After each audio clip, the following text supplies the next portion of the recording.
Christ. Thank you, Lord Jesus. Come and join me and let's talk about going higher in the name of Jesus. That is the plan for us as children of God. Genesis chapter 14. Thank you, Lord Jesus. I cover this book out with the blood of Jesus Christ. Hallelujah, hallelujah, hallelujah. Okay, let me play some sound while I wait for children of God to join. Thank you, Lord Jesus. The message is, come up hither, come up higher. Hallelujah.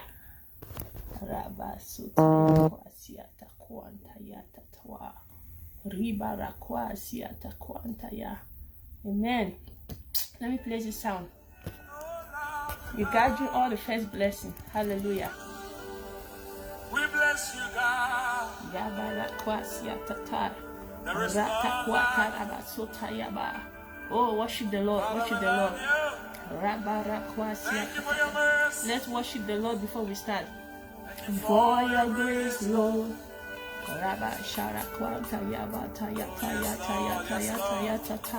Hallelujah, hallelujah.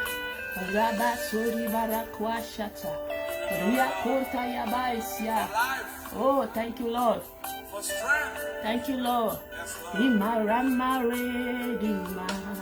Ayabaya. Rakabara sutaya. Rikarabanta ribaro. Kiatakwa. Raya kurabai. Oh, sweet Jesus. Please share. Hallelujah. You have restored the joy of my salvation. I am not captive to fear anymore. Oh, Rabbi Shayakwa, you have given me strength. Oh, you have given me life. Oh, my Lord. Please share. Hallelujah. Please share. You'll be blessed today. It's a great message. Thank you, Lord. Rasikaba Rasutaya. Mari Barakwa. Rasutayabo. Sharai Katai. Riako Tarakatai. Giving me strength, Lord. You have given me life. Woo! Oh, my Lord. Imarama Redima. Kayabu Sharakosia. Risutaya Kunta. Rasukurabashata. Oh, Raya Korea. Raikuri Barasotaya. Maria Ko. Maria Kata. Yabasota. Oh, Kayabu. Thank you, Lord. Yabarabo Sata.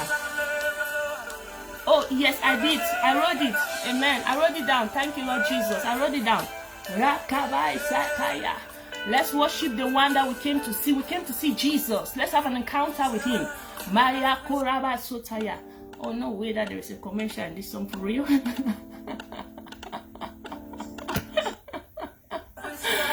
Oh, Lord Jesus. Let's continue to worship the one in YouTube. Thank you, Lord Jesus. I'm not captive to fear anymore. You have given me strength, Lord. You have given me life. Oh, my Lord.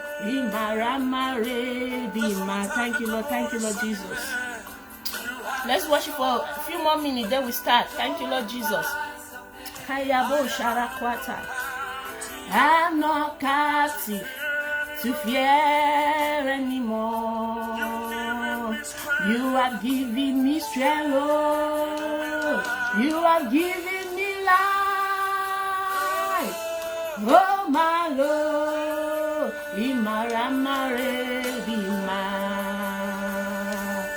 Jesus, I'm in love with you. My Jesus, I'm a living sacrifice. Take all the praise. Take all the praise. Oh, my Lord.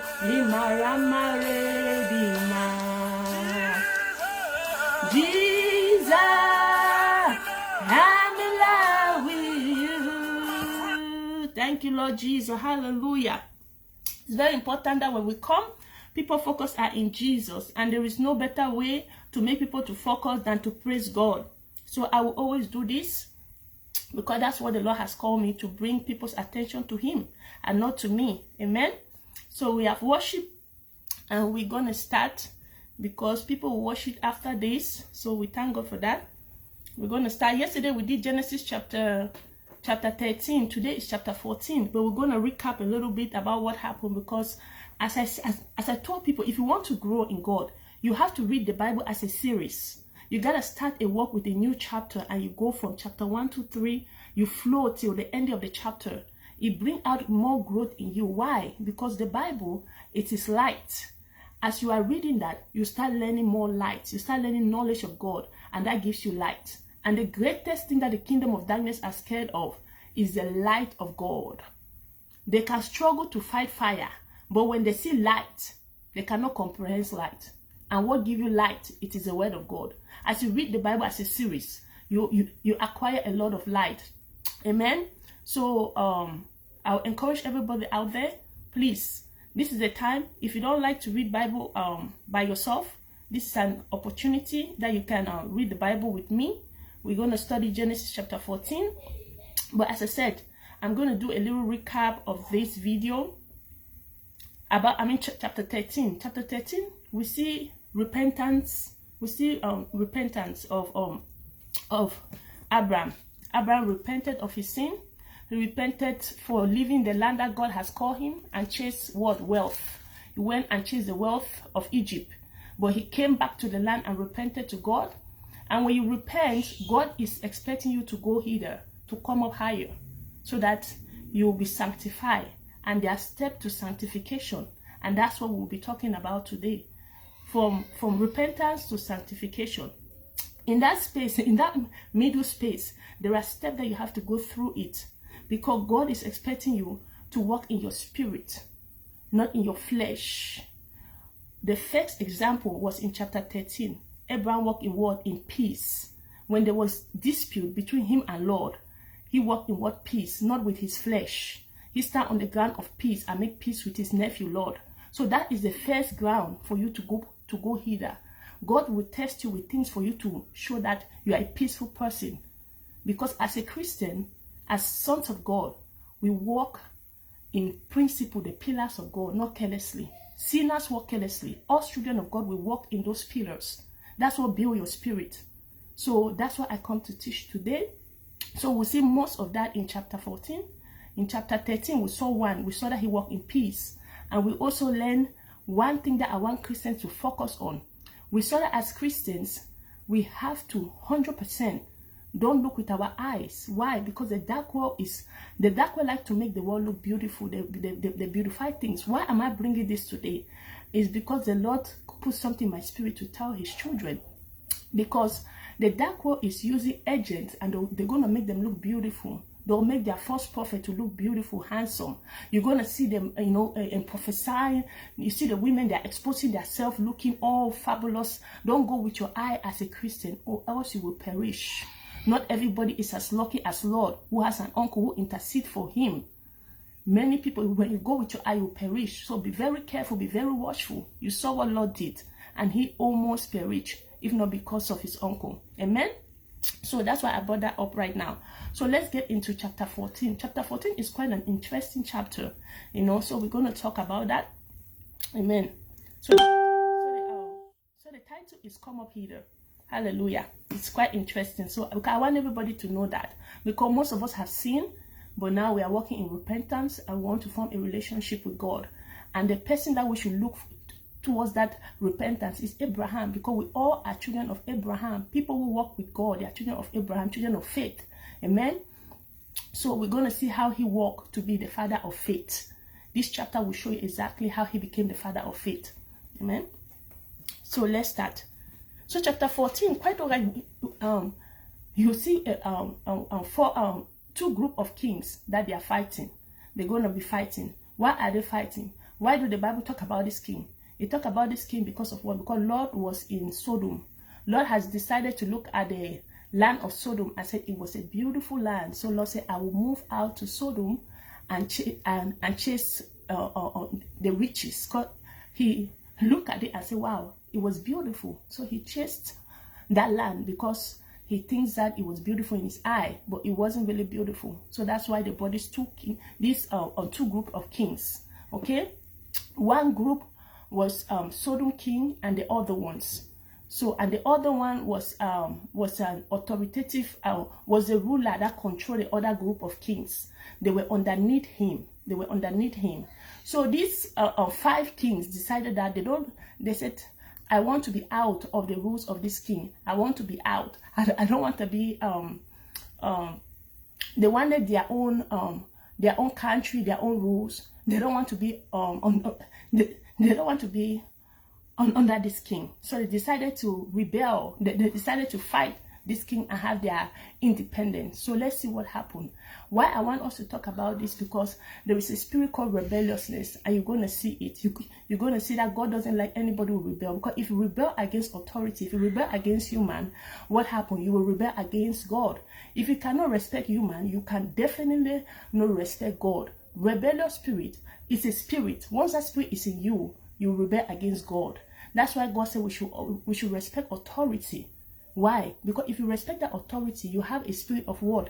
You are honoring. So that spirit is in you, so you honor God too. But when you rebel, what happens is that you have a spirit called rebelliousness in you, and you rebel against God. That's why I want us to look at about these 2 kings. Amen. These 2 group of kings. Amen. So we're going to talk about that. Thank you, Lord Jesus. Okay, so I'm going to do a little bit of reading because I like it, because the Lord said, come out here and teach my children to read their Bible. So while I am reading to you, I am giving you the spirit that is in me. I'm giving you the spirit because I love Bible, and I'm giving you that spirit. So I'm going to go ahead and read from verses 1 to, amen, verses 1 to, I think 14 verse. So we can know about this king. Amen. So Genesis chapter 14, open your Bible and read along also. And it came to pass in the day of Araphel, king of Shana, Arosh, king of Elasa, Chedorlaomer, king of Elam, and the Tidal, king of nations, that they made war with Bera, king of Sodom, Besha, king of Gomorrah, Shanam, king of Amna, Shamaba, king of Zuboi, and the king of Bela, that is Zoar. All these joined together in the valley of Siddim, that is the salt city. 12 years they saved Chedorlaomer, and in the 13th year they rebel. So they joined together and said, we don't longer want you as a king. We don't want you as a ruler. We want our own independence. We are saved for 12 years, but we want our own independence. Okay? Their big mistake was that if ever you are under a government, if you don't like that government, pray to God, and God is the one who will send a man to give you to take you out of that system. But if you join as a group and you just start rebelling against your government, God does not support that. You will lose that battle. We have seen it over and over again.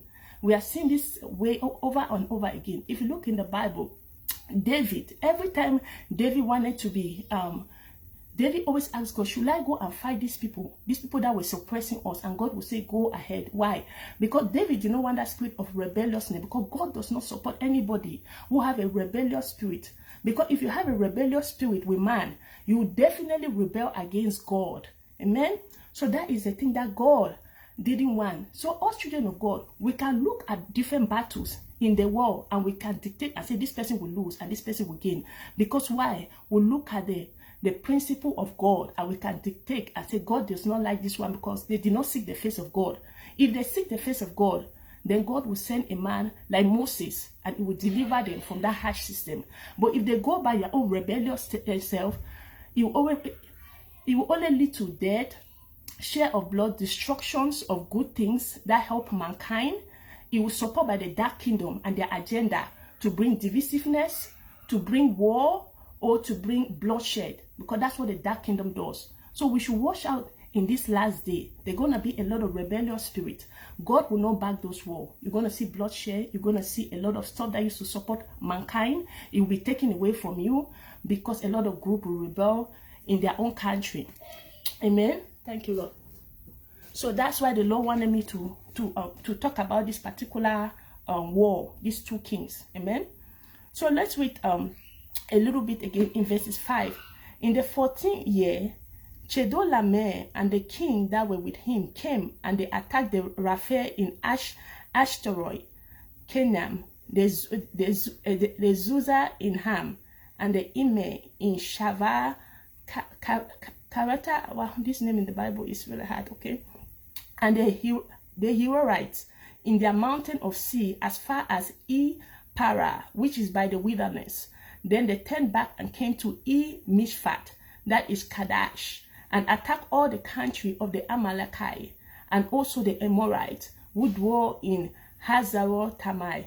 And the king of Sodom, and the king of Gomorrah, and the king of Amna, and the king of Zebud, and the king of Bela, that is Zoar, went out and joined together in the battle in the valley of Siddim against Chedorlaomer, king of Elam, Tidal, king of the nation, Arapha, king of Shena, and Arosh, king of Elasa, 4 kings against 5. And now the valley of the Siddim was full of asphalt pits, and the king of Sodom and Gomorrah flee. Some fled there, and the remainder flee to the mountains. Then they took all the goods of Sodom and Gomorrah and all their provision and went their way. Amen. You see that they lose the battle. Why? Because this king, they did not know God. They went by their own and they want to fight authority. God will not support that. Every battle in this world, God is the one who allows it to happen. If God doesn't want it, it will not happen. But if it does happen, it has to fall under the system of God. The ones that are below have to respect the authority of that one that has ruled them. If they don't want that one, they have to go to God and say, I report this king. He is bad to us. There is injustice. Rescue us, oh God. That is the time that God will look into the matter. If it's true, God will send you someone to rescue out of that king. But if you go by your own self, you have a rebellious spirit. And what will happen? God will. And you'll be defeated. So the kings were defeated. This Sodom and Gomorrah king were defeated. So they took along a Lot. They kidnapped Lot. That was their one mistake. Because in each victory, in every victory that God will give us, mankind, God will give us restrictions. And the restriction is that they made a mistake. They took Lot. They were not supposed to take people. They were supposed to have victory and still have the power over those countries that they have. But they took Lot, and that was their mistake. And that's why victory was taken from them. And even us human beings, when we have victory when it comes to your enemy, like, not enemy, because human are not our enemy. But when you and a particular human being, right, have a problem, and that person is failing in life, and you have victory, when you rejoice against your enemy, God does not like that. God will take that victory from you, because God does not like us to rejoice against our human dispute. People we have conflict with, don't rejoice in their downfall. God does not like that at all. So we have to watch out for certain victory. When you have victory, stay under the rules of God. Because once you get out of that rule, that victory will be taken from you. That's what happened to these kings. They had victory, but God had a boundary that they're supposed to keep what they already have. They have dominion above these 5 kings. They already have victory about that, but they went ahead and took people along as well. And that went against on God. Especially they took a righteous man, they took Lord, and that was not good for them. And that was what set their downfall. Amen. So let's read and see their downfall. Amen. So they also took Lord, Abraham's brother's son, who dwelt in Sodom, and his good, and departed. Then one who had escaped came and told Abra the Hebrew, for he dwelt by the tamarind tree of Merah, and the Amorite, brother of Eshcol, and brother of Amna, and they were allies with Abra. And now when Abra heard that his brother was taken captive, he armed his 318 trained servants who were born in his own house, and went in pursuit as far as Dan. He divided his forces against them by night, and he and his servants attacked them and pursued them as far as Hobah, which is north of Damascus. So he brought back all the goods, and also brought back his brother Lot and his good, as well as the women and the people. Like I told you, in this process, when you repent, repentance is a process. When you repent, God is expecting you to go hither. So let's come back to that topic. When you repent, God is expecting you to go hither. God is expecting you to walk in your spirit and not your flesh. So he has repented, and now he's walking towards sanctification. After repentance is sanctification. Sanctification means what? Sanctification means that you will not sin the same sin that you sin. That means you are sanctified. For example, you are a thief, and then when you are sanctified, you will no longer steal anymore. That's what sanctification means. That means a particular weakness that you have, but now you have been sanctified and you are no longer a partaker of that particular sin. So like a thief, you are no longer a thief after you repent. That means you have been sanctified. Amen. So in between that sanctification, in between repentance and sanctification, you have to walk in the steps of God. In that step, there is peace. Abraham walked with peace with Lord. And we're going to see another step that he took. The step is love. God will test you with love. And we see that with him going to rescue Lot. That was love. Abraham walked in victory of love. Because thank you, Lord Jesus, because he could have said no. He could have said no. That no, but he said yes. I will go and rescue my nephew. That shows what? It shows that he has love. So when you repent, God is going to test your peacemaker, and God is going to test what your love. So that is the second thing that he tested with him, and Abraham passed that test because he went and rescued Lot. Amen.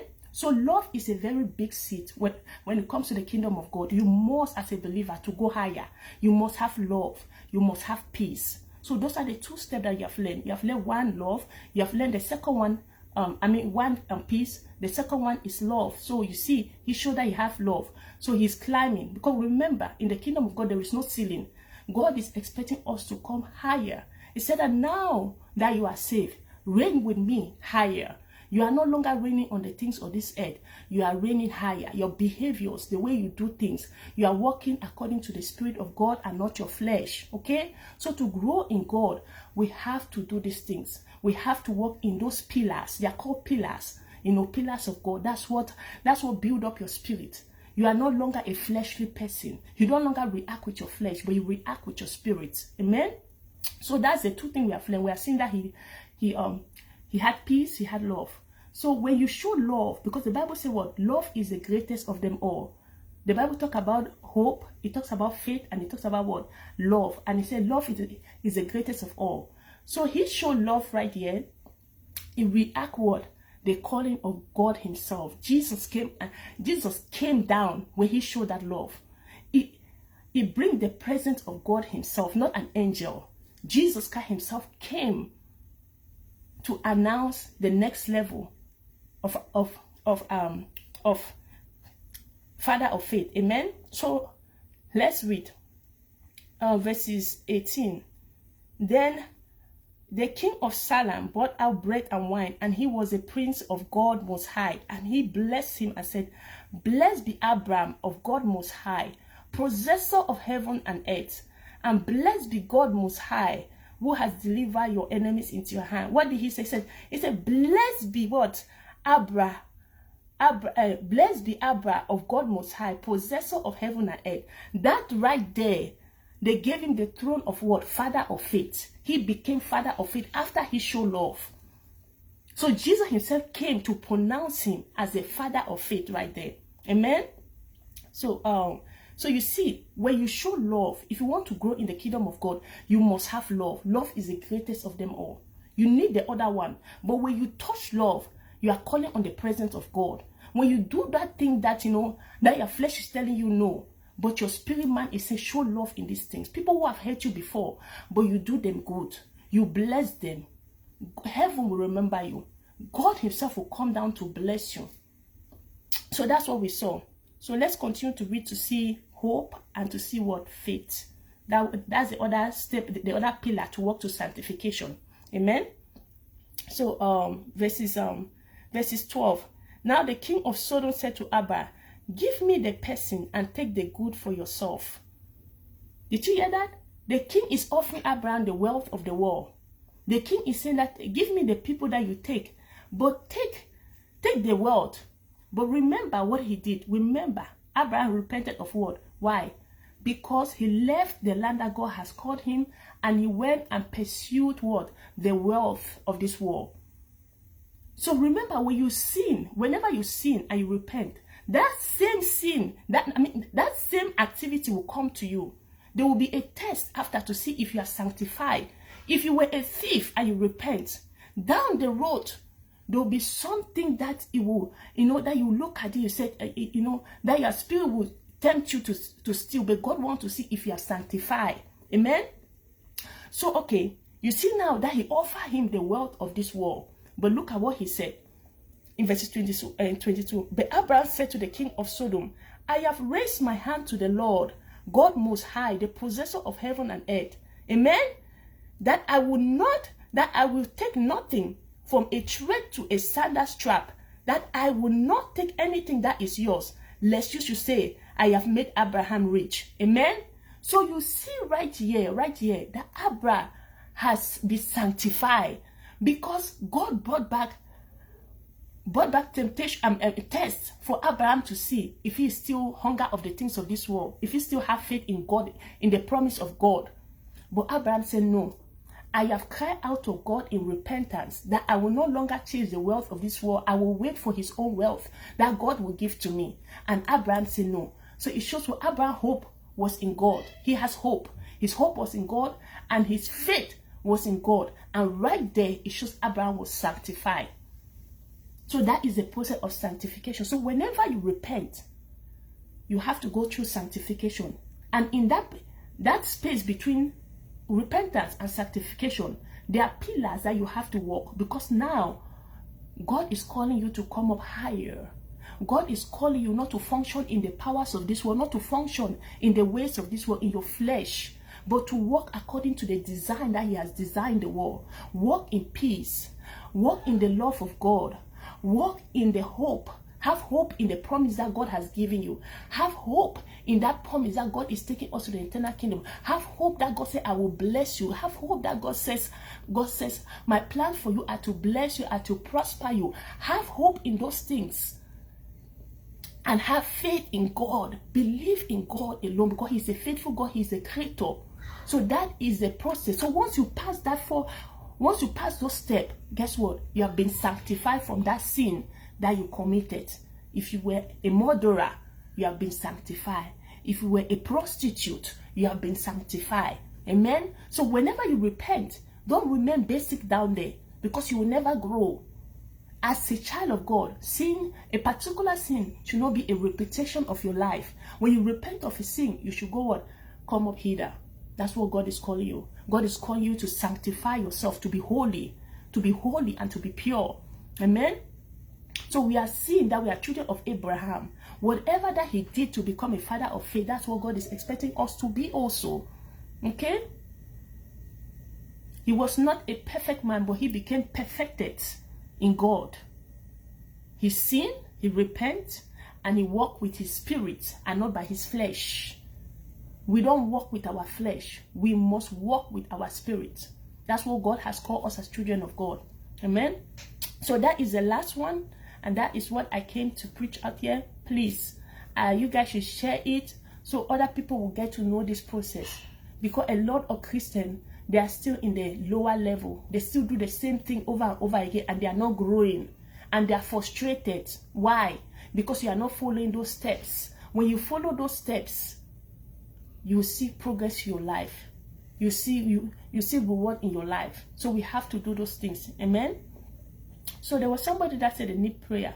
Please pray for me, Aya George. Thank you, Lord Jesus. Aya, if you are still there, come and let's pray for you. But if not, I'm almost running up. If you are late, please listen to the message. It's a very blessed one.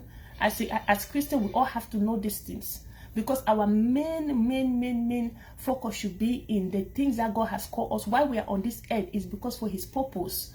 It's not because God has created us to chase the things of this world. No, it's for his purpose. So while you are here, you are focused on to grow, go higher, reign with Christ in the higher places. That's what he said. Now that you have come back to me, he said, reign with me. Colossians chapter 3 verses 1 to 3, it says that, come up hither. Amen. So please come up hither as Christian. Grow to reach to your destiny point, to reach to the height that God has called you.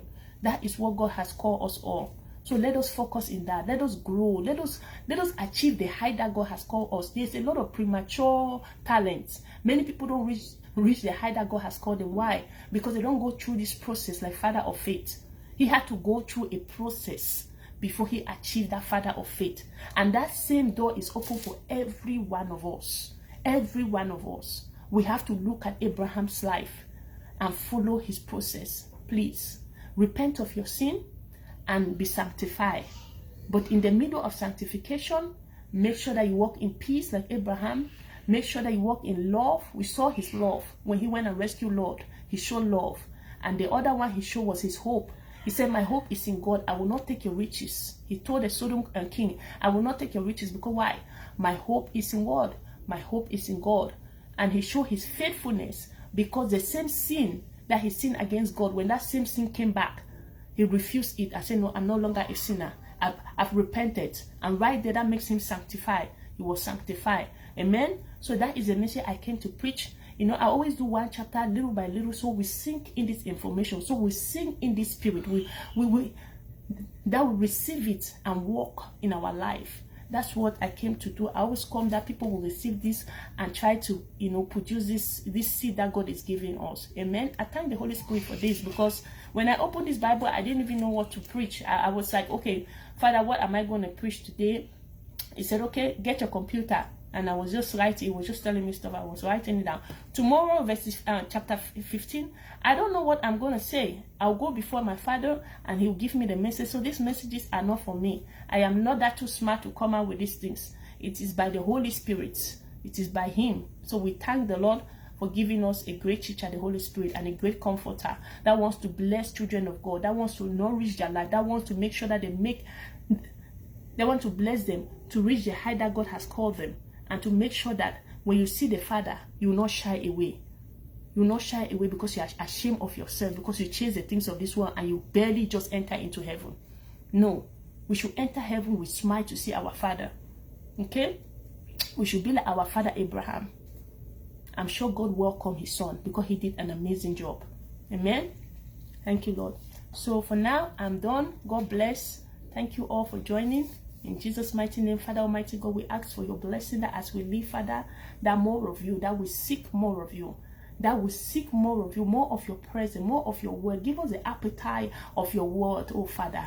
Remove the strong desire of this world. Remove the glamorized things of this world, the perishable things. Let it not be the focus of our heart, but let your word and your promises and your prophecies and your principle be our focus. In the mighty name of Jesus, Father, guide our family, protect all those around us, Father. Bless them all, Father. Let your fire and your light, let it dwell in us, Father. In the mighty name of Jesus, receive your light, receive your fire.